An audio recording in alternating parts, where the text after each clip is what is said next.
Hey, welcome back to Gold and Blue today, everybody. If you are a college football fan, go ahead and hit the like and subscribe button. That is all we do here every single day. And don't forget to send gear to represent your team and yourself to be a part of my background forever. All you have to do is send your gear to P.O. Box 360, Liberty, South Carolina 29657. Rumors heating up about Deon Sanders at Jackson State. And there's several Power 5 schools that are not in a good position when it comes to head coaching. I'm not just talking about current head coach. I'm talking firing previous head coaches and owing them money, and now might having to fire the current head coach and having to owe him money as well. Not a good situation. There's three schools that I'm thinking about: Georgia Tech, Florida State, and Auburn especially. Auburn's probably in the worst position. Look, Georgia Tech, as bad as they've been recently, overall, they're actually a pretty good football program. They were used to getting to bowls on a consistent basis, sniffing 10-win seasons, competing for the ACC championship, and all of a sudden, they're basement dwellers. And they've kind of, I don't want to say gotten used to it, but it's kind of become normal. Well, they've come out and said, hey, we're not okay with that. Jeff Collins is on the clock, and he started off this season not good as well. They're probably going to miss a bowl again, and he's probably going to get fired. And I would say I would agree with that. Georgia Tech actually does have a decent history of college football. I mean, they do have a national championship back in 1990. That's not that long ago. Or was it 91? It's either 90 or 91. But my point is, it's not that long ago. And they had success in the early 2000s up into the 2000 teens. That triple option ran this program in the ground, and Jeff Collins just hasn't been the answer. Then we jump over to Florida State.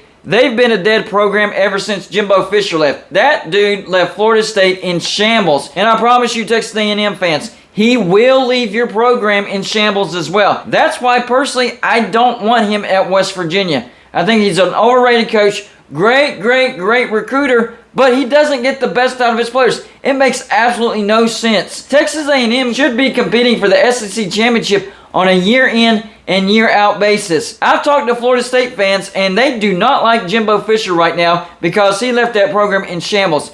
Yes, he won them a national championship in 2013, but that was basically Jameis Winston and a great defense that was recruited by Bobby Bowden. Jimbo Fisher really didn't create that national championship. He just happened to be the head coach of a great football team. Well, once he left, Florida State had one of the worst offensive lines in the entire nation, and they still haven't recovered. They have gotten off to a 3-0 start, but Mike Norvell has had some issues at Florida State. Now, this could be a tricky situation for Florida State because what if they really do have a shot at Deon Sanders, but Mike Norvell actually starts turning it around this year? That's a dilemma. Oh man, we could get one of the franchise players, Deon Sanders, to be the head coach. We've seen what he's done at Jackson State. He's probably going to have success here, but Mike Norvell is starting to turn it around now. Should we stick with him? And when I say starting to turn it around, I'm saying they have like a 7-5 or 8-4 season. Are Florida State fans okay with keeping Mike Norvell if they go 7-5 or 8-4, keeping in mind how bad they've been before this time? They probably will, but it might cost them an opportunity at Deon Sanders. And then there's Auburn. Now, for Deon Sanders, Auburn would be a stretch. That's kind of out of his comfort zone.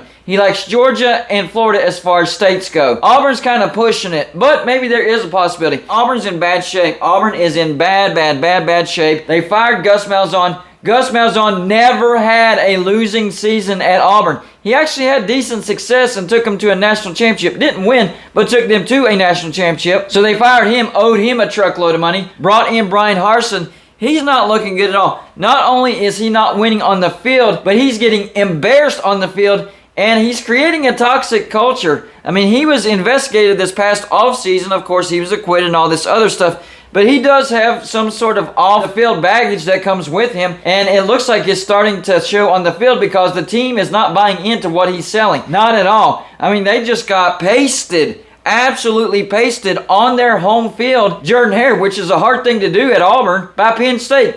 And don't get me wrong, Penn State's a great football team, but it is extremely difficult to land-base Auburn at Jordan-Hare Stadium, and Penn State just did it. I mean, that was an embarrassing showing by Auburn on their home field. So Auburn might be thinking that they might need to move on from Brian Harsin. I don't see him turning it around this year. Maybe he can turn it around next year or start turning it around, but how much patience does Auburn have? Auburn's one of those teams where they're in the SEC West and they want to be competitive right now. And Auburn does have a good football tradition. So I think they have the right to be like that. It's kind of like Alabama, LSU, all those schools that have a tradition. They don't win a national championship every year or every other year like Alabama, but they can win one every 5 or 6 years if they have the right coach. And Auburn fans most definitely want Deon Sanders, but the only problem with that is that's just a little bit out of their region. But maybe they can entice him over there to Auburn, Alabama. Who knows? So really it comes down to 2 schools, and that's Georgia Tech and Florida State. And if Florida State holds on to Mike Norvell, then it might be Georgia Tech.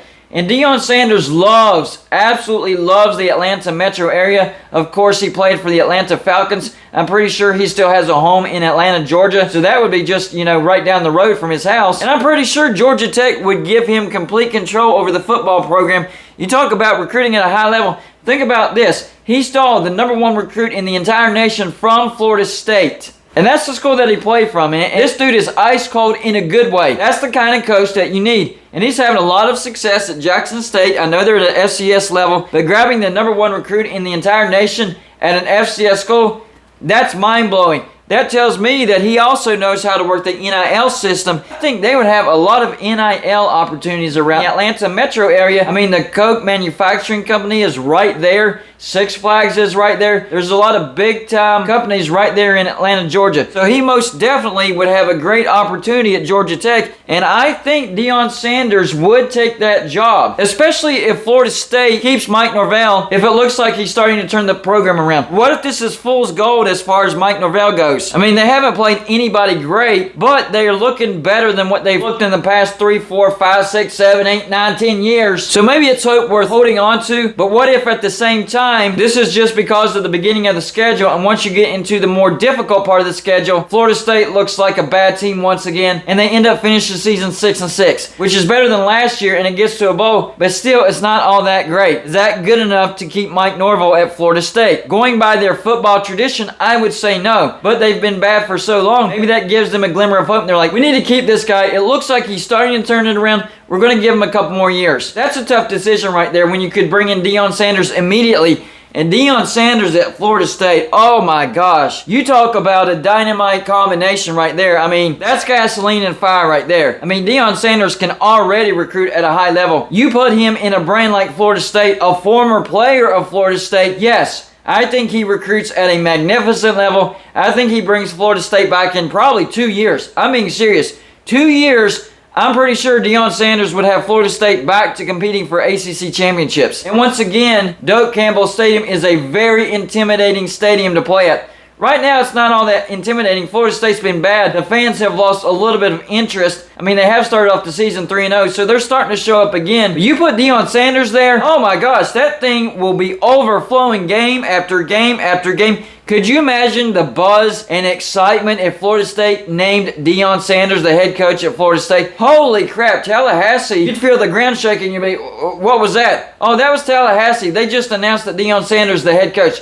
That's how excited they would be. And that would bring excitement to college football, the entire college football world. That would be a good thing for the entire college football world. And the ACC. The ACC needs Florida State to be good again. They're a big-time moneymaker. So no, I don't see Deon Sanders going to Auburn, but I could see Deon Sanders going to either Georgia Tech or Florida State. And that would depend on if Florida State keeps Mike Norvell or not. So it might be just Georgia Tech. And yes, I think he would take that job. Y'all let me know in the comments section, how likely do you think Deon Sanders coaches for either Georgia Tech or Florida State? We have the Notre Dame pennant from Greg, the Texas Tech round sign from Sam, the LSU mini helmet from Shane M 1980. I don't know who sent in the Wisconsin t-shirt. The Glenville State helmet is from Matthew. The Air Force pennant is from Kobe. The RG3 newspaper clipping was from Marshall. The Tennessee and the broken Georgia bottle are from Jim. The Florida State hat is from FSU 45, aka Scott. The Husker pennant is from Husker Nation. The Syracuse mini helmet is from Aaron Foss. The Florida State mini helmet is from Cam, aka CT on YouTube. Right now I have no idea who sent the TCU flag. I don't know who sent the Louisiana pennant. The Arizona State terrible towel and the Stanford flag are from Matt R. The Arkansas mini helmet is from Tim W. The Utah State mini helmet is from Lee B. The Air Force mini helmet is from Michael V. The Arizona State mini helmet is from a different Matt R. The Oklahoma State mini helmet is from Cowpoke Matt. The Louisville poster is from Clint, aka Card Guy on YouTube. The Miami Hurricanes mini helmet is from Alex. The Marshall mini helmet is from David C. The Flying WV sign is from Chris C. The West Virginia painting is from BBD. The Alabama mini helmet is from Jeff G. The Virginia Tech mini helmet is from Tom H. The Kansas hat and the Kansas mini helmet are from Matt D. That's all I got for this show. Like and subscribe if you haven't already, and I'll see you on my next show.